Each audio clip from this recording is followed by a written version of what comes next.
मार्गक्रम चालू तुम्ही केला. म्हणतात तटकरेंचं पण असंच विधान आहे की जिल्हा परिषद पंचायत समितीच्या निवडणुकीपुरतीच ही चर्चा होती एकत्रीकरणाच्या बाबतची, असं ते म्हणतात. त्यांनी अधिकृतरित्या जाहीर करावं की आमची युती करायची इच्छा नाही, आम्हाला काही म्हणणं नाही.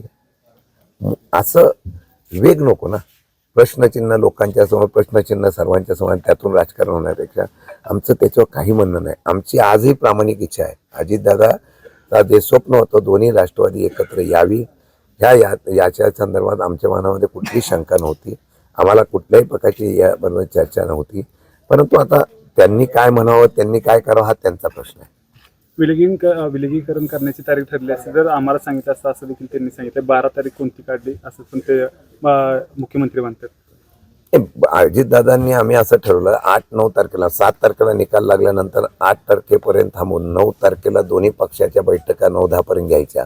मला वाटतं की कुणाचं तरी एक लग्न आहे महत्त्वाचं, मला त्यांचं नाव माहीत नाही, पण त्या लग्नाला बरेच काही लोक जाणार होते. मग ते बोलले की ते लग्न झाल्यानंतर लगेच आपण 12 तारखेला विलिनीकरण करायचं, ही आमची चर्चा होती. आता त्याला आम्ही काय आता शूटिंग किंवा बाकीचं काय केलं नव्हतं, मी चर्चा झाली होती एवढं नक्की आहे.